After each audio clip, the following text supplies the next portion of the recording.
Hello, my name's Phil and welcome back to another video. Today I find myself in the middle of the Great Brook, which is in North Springfield, and we're going to look at the Baltimore Bridge. There's only one problem: I'm 54 years too late.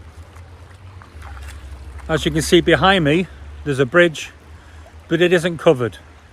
But the Baltimore Bridge still exists today, and it's 7 miles downstream, and we're going to go and find it.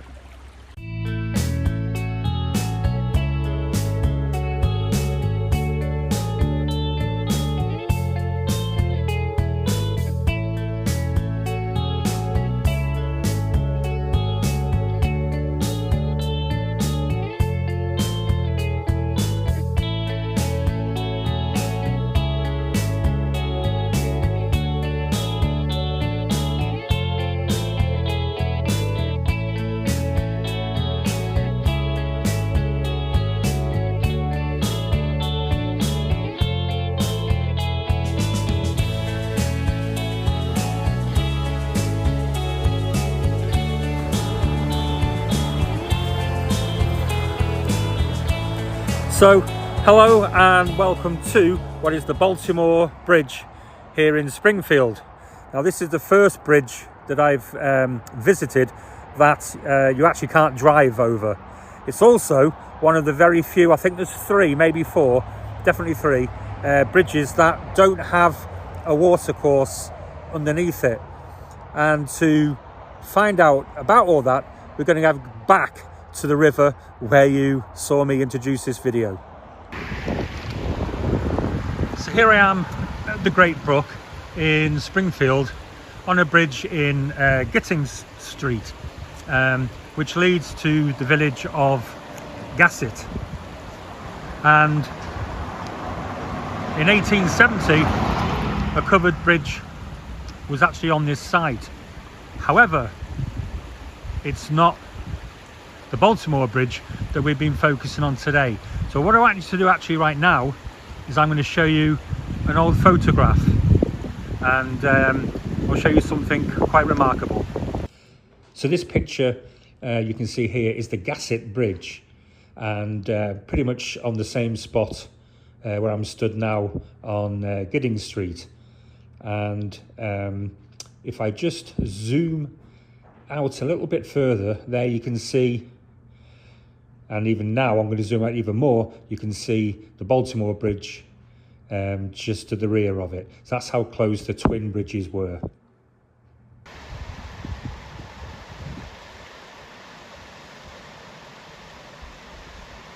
So the Gasset's Bridge, which is what I'm stood on now, lasted from when it was built in 1869 up until 1934. Unfortunately, the town then decided that steel and concrete was a better option for this bridge.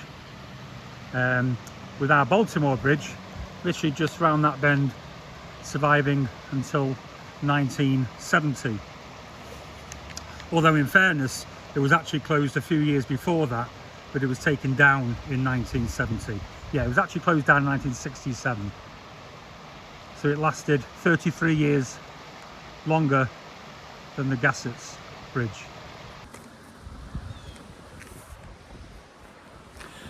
It's hard to believe when you look down at how far the brook is,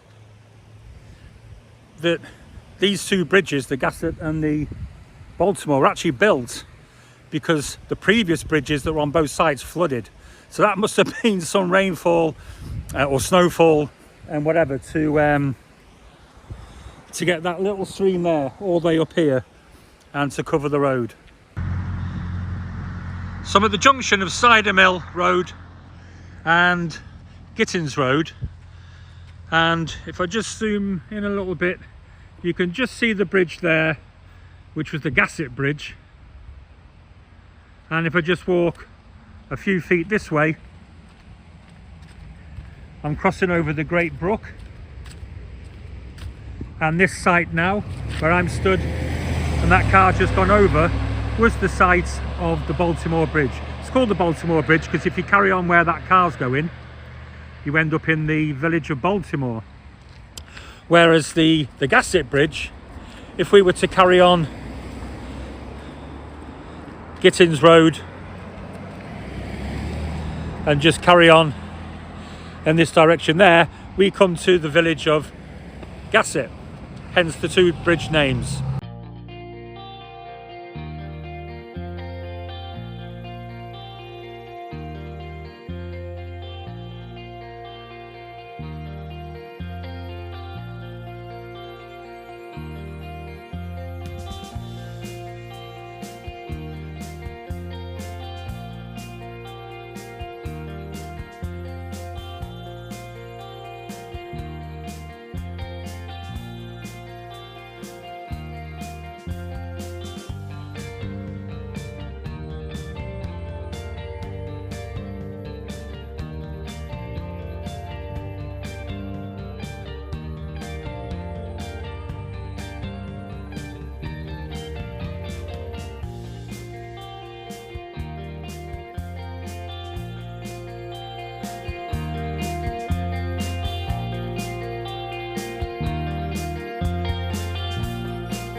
One of the good things about this bridge is I can actually explore the inside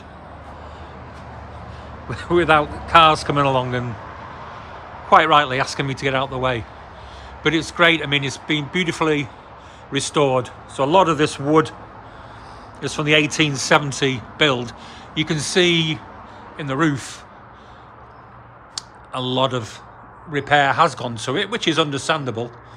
But what we're looking down here on the sides, and presumably the floor, is all the original work that stood 150 years, 154 years. It's beautiful, absolutely beautiful. And here, stumbled across a plaque. Hopefully you can see that.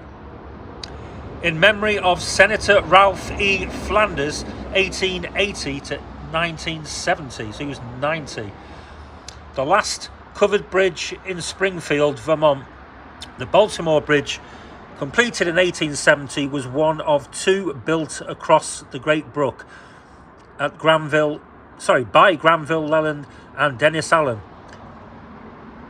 It was moved from its original location on Baltimore Road, North Springfield, and restored on this site by Milton S. Gaten, covered bridge builder, Ashland, New Hampshire, and it was done between 1969 and 1970. Senator Ralph E. Flanders was instrumental in saving the bridge and actually building it here. It cost $10,000 51 years ago to move it, and it was certainly worth it because it's still standing all these years later. One other thing to note is that the Black River, you can just see flowing very gently there in the background. The Connecticut River's about half a mile, if that, down the road where it joins. And of course the Great Brook, which this beautiful structure stood on, flows into the Black River 7 miles further upstream. Now there's one more site, historical site here, and this is the Eureka School building, and I'll give you a little bit of information about what this is about. So the schoolhouse is believed to have been built in 1785, and it's the oldest town schoolhouse in the state of Vermont. It underwent a series of alterations around the 19th century and was closed in 1900.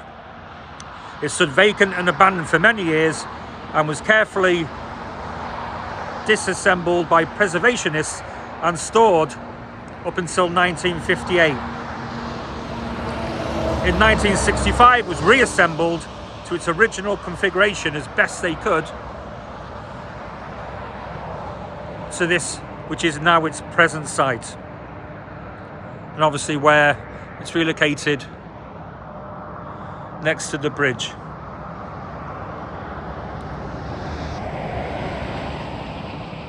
So it's quite a historic site.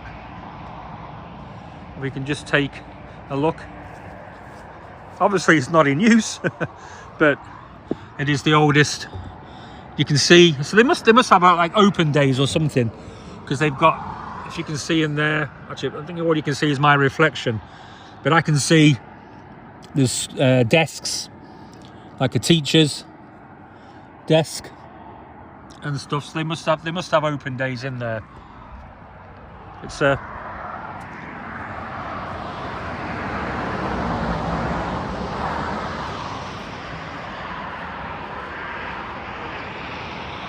very interesting building, very interesting little site. So as you know, usually if you see pictures of the bridge side on, it usually means I'm stood ankle deep in water. So this, the Baltimore Bridge now sits over just a drainage ditch. But I'm delighted to say, as with all the other bridges I've done so far, I can go underneath and take a look. The stone abutments are exactly the same as they were when the Great Brook went underneath this wonderful bridge.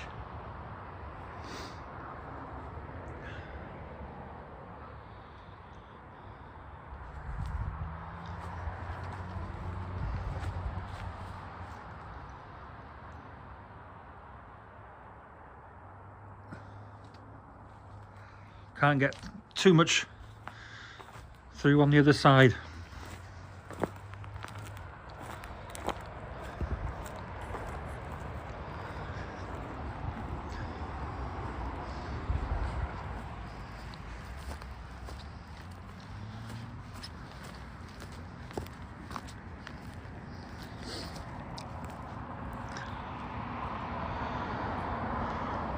So that's the end of this video. Thanks for joining me. I hope you enjoyed it. And as ever, I'd like to thank the Vermont Covered Bridge Society for their help and support, supplying all the information. Please check out the website. Please join, help the society grow as big as we can. And again, if you do like these videos, please subscribe, and obviously share it with your friends so we can get the message out. And until then, I'll see you in the next video.